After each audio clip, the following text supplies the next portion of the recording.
Good morning, everyone. We are at Place de la Bastille. Not this one, this is the column of July. The entire square is Place de la Bastille.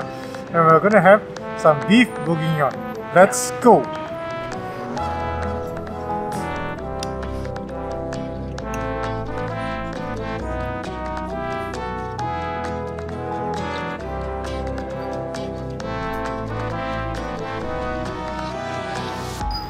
Before we head to the beef bourguignon, let's quickly talk about this place. This square used to be a prison until its subsequent destruction due to the French Revolution.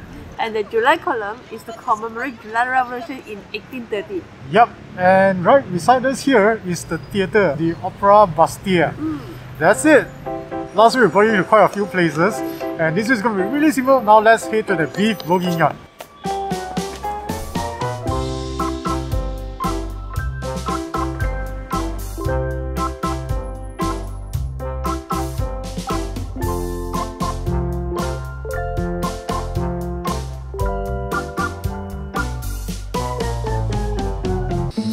Quaid is eating again, guys! Quaid is eating again right before the beef bourguignon. See, caught her, caught her, caught in the act, caught in the act. Faster.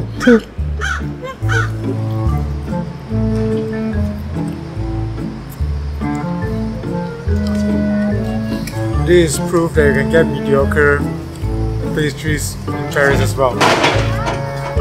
It's not bad, don't get me wrong, it's not bad. Mediocre.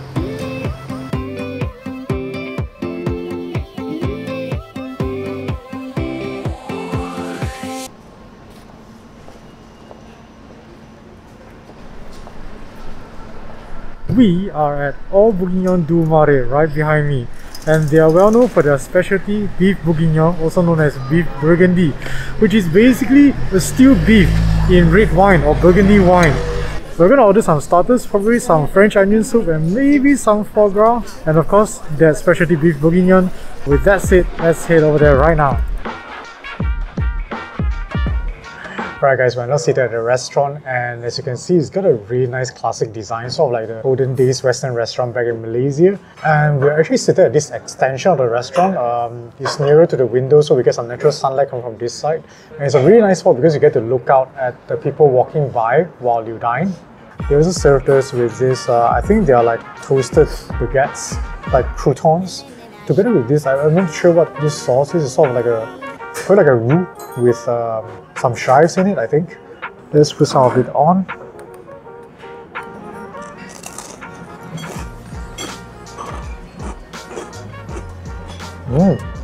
Really crispy. And it's got a fragrance there. Maybe they put some butter on it. And the sauce, it's got a nice tanginess. It's nearly like a tartar sauce, not as tangy. It's got a nice fragrance to it. This is pretty good.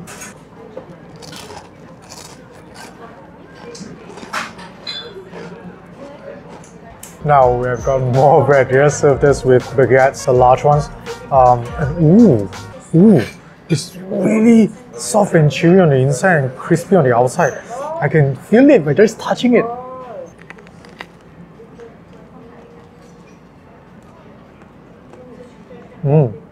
Very decent baguette. Got a nice power fragrance. And the inside is really chewy and airy. The outside is a little bit rubbery despite being crispy, but still very decent. Now we are ready for the starter. Okay guys, the starters are here. We got the French onion soup as well as the foie gras. It's served relatively quickly. It's like while we were eating the bread, starters are here. Okay, I gotta say guys, this French onion soup is just laden with the Emmental cheese. I believe there's a word for it, it's called gratin, I think. So look at this. It smells so good. It smells of the cheese though. So let's quickly dive in.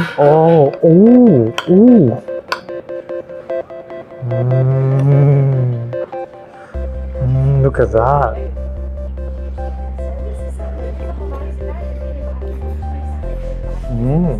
It's very cheesy, savory. I haven't really tasted much of the onion flavor though. There is onion flavor, but the cheese. The cheese is so rich. And look at this cheese cooler. You gotta get past the cheese is salty. after you get onion flavor. Cheese on the edges are really burned though. I think there's almost too much cheese, so I'm gonna really press the cheese down and really taste the onion soup underneath. You can taste the onion sweetness, savory. Not the strongest onion soup that I have though. I think it could have been a little bit more robust. This is more cheesy, salty, and the cheesiness really kind of overpowers the onion soup a bit. But it is very heartwarming, especially during a cold weather like this. And the bread underneath, it does soak up the onion flavor quite well. I know it's a decent onion soup. Not the best I've had. Alright, next up, the foie gras. This is a rather huge piece of foie gras, and you can see here we have 2 pieces with some salt on top. We've got some organic fig jam, and I think this is probably balsamic vinegar sauce, and some salad as well. Let me very quickly slice a bit of that foie gras over here into that jam.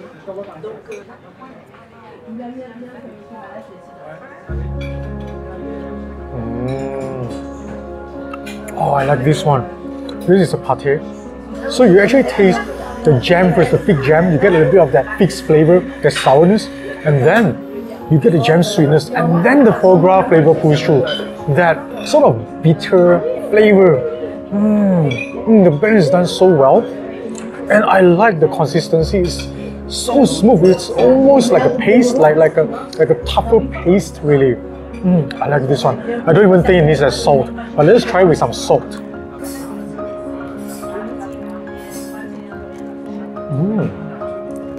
It works pretty well with salt too. It gives you the saltiness and then the flavor hits. But I like the one with the jam more because it gives you more flavor layers, the tang and the sweetness. Foie gras goes well with fruits. Some salad. Salad is fresh. Tangy dressing. This is a very good starter. I mean, compared to the French onion soup, this is much better. Get this. Don't get a French onion soup. Get this. Okay, there's one more combination that we gotta try. The foie gras with everything.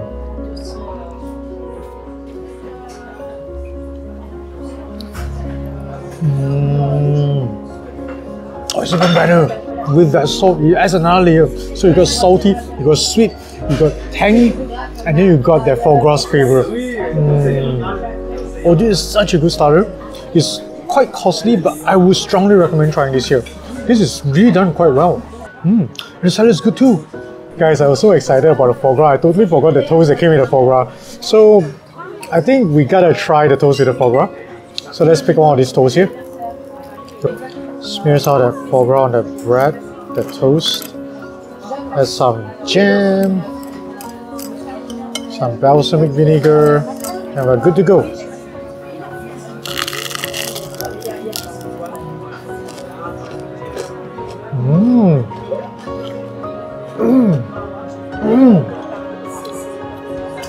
Oh, you got everything, and you got the bread's crispiness together with that dough fragrance. Now I get why they give you with toast. That dough fragrance that goes so well with this foie gras. Fantastic starter. Fantastic starter. Huge contrast to the onion soup. This is real good. Totally worth the money. Now, we are really for the main course.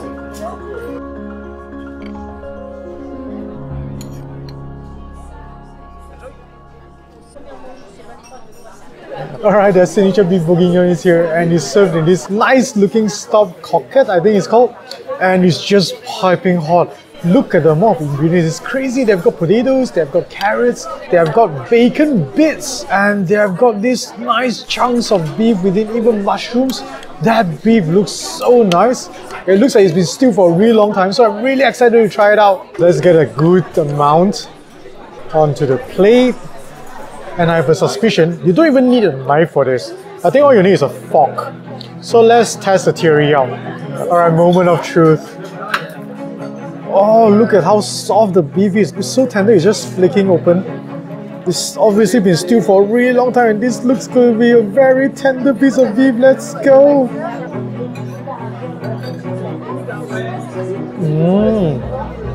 It's salty, savory, and you can definitely taste the wine flavor. It's my first time having this.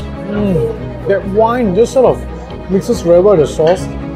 And the beef is soft, it's tender. Certain parts could be a little bit chewy because it's a lean part, but it's got a nice flavor.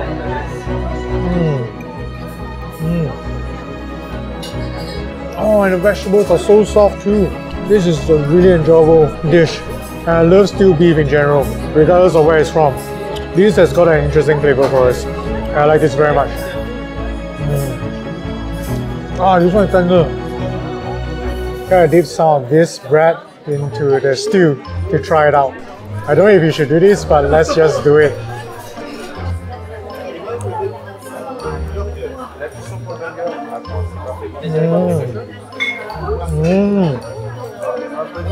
Oh, this bread works well with the stew.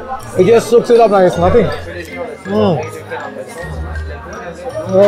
All the flavor from the stew, and you still retain the bread's flavor. I don't know if you should do it, but you definitely should. Okay, so the kind sir just told me that you should try the beef bourguignon with some mustard. Nice. And he said that apparently it's gonna lift the flavor of the bourguignon a lot more. So we're gonna give you a healthy amount, a healthy dollop on top, and try it. Oh, it definitely does help. It helps a whole lot. It gives it a nice spicy kick. The mustard actually lifts up the dish to give it a little bit more of a refreshing touch to it. So I would suggest you eat it as it is first, the traditional way, and then you put on the mustard and try it again.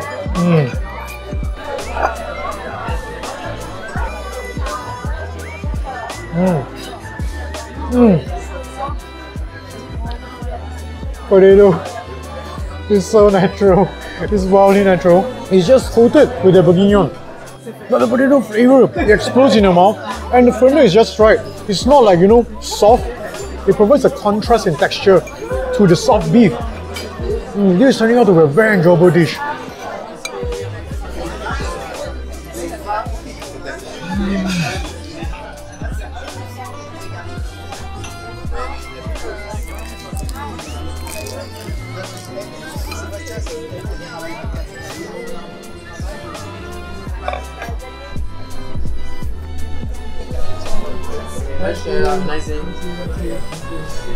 Oh, that was a really hearty meal.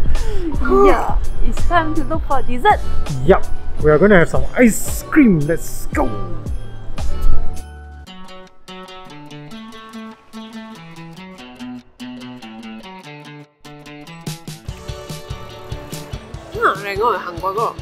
Okay, what are you doing? Double happiness? Of course not. I'm not that type of greedy person. This is Just give it to me, this is mine. So we bought some ice cream from this place called, I think, Bertillon. Yeah, I'm sorry if I pronounced it wrong. Yep. But they are very well known for their sorbet, right? And ice cream too. What do we have here? I've ordered cherry sorbet, and it's recommended by the lady boss, I guess. And I got this pistachio ice cream. So for mine, it's really refreshing, sour with some sweetness. I would say this is a very good quality sorbet. But it tastes like a real fruit. It's a real fruit juice, I would say. So if you like sour, I think this is the best choice. Mine is basically very pistachio tasting. They got bits of pistachio in there as well. It's a pretty good quality ice cream, I gotta say. Not too sweet. But I gotta really like pistachio to like this.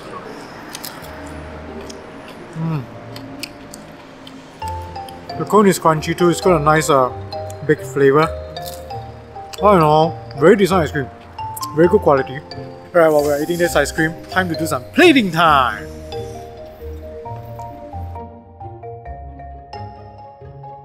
My arms are tired, so I'm just gonna place my arm on my back here.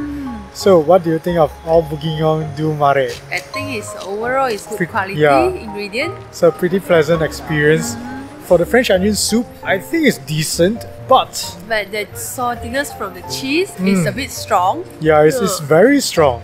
It's a bit difficult for you to taste the flavor of the onion. So it's an okay dish. Ingredients are very fresh, but you probably don't have to try it at this spot. The foie gras though, that's another story. I really like that dish. I think it's executed really well. I love the pate. And we both like the jam. We love the jam very much. And the balsamic cream. Correct. And the texture of the pate is just really nice. It's got a nice balance between firmness and softness. And adding that bread along with it really elevates the flavor and the texture so much more. About the beef bourguignon, it's our first time having it, so I'm not going to pretend that I'm an expert. Therefore, I'm going to sort of look at this from a first-timer perspective. I've had a similar dish before. It's in Japan. It's like red wine beef stew, and that leans more towards like savory with some sweetness. This is more salt heavy. You can definitely taste the flavor of the red wine. And the beefiness. Yeah, and the beefiness. And then the ingredients are also very good quality, you can definitely tell. But I do think it leans salt heavy. Adding in the mustard does help lighten up the dish. And eating with the baguette definitely helps with reducing the heaviness of the dish as a whole. But it's still a really well executed dish and we quite enjoyed it. Because this is our first time trying it, so for those of you who have tried this spot, let us know if these are the correct flavors or you have tried something with way better harmonization. And with that being said, Au Bourguignon du Marais scores a half a plate on the gourmet plate, which means it is some high quality culinary right there. Absolutely recommended, especially their foie gras with toast as well as their beef bourguignon. Do try them out if you have not tried it before. Now for the ice cream, I don't think quality is very good. You could really taste the flavors. I'm not an ice cream expert, so I'm gonna just put it this way. I think it's a notch above like the general chain stores that you can get like Haagen-Dazs or Baskin-Robbins. Yeah, it's just a notch above. And definitely try them out if you like ice cream. And with that being said, Bertillon, I hope I pronounced it right, scores a half a plate on the gourmet plate, which means it is also some high quality ice cream right there. And sorbet. Alright guys, I think that's it for our food vlog for the week. Hope you enjoyed this food episode, and if you did, do consider giving us a thumbs up. If you yet to subscribe, do consider subscribing and hit that notification bell button.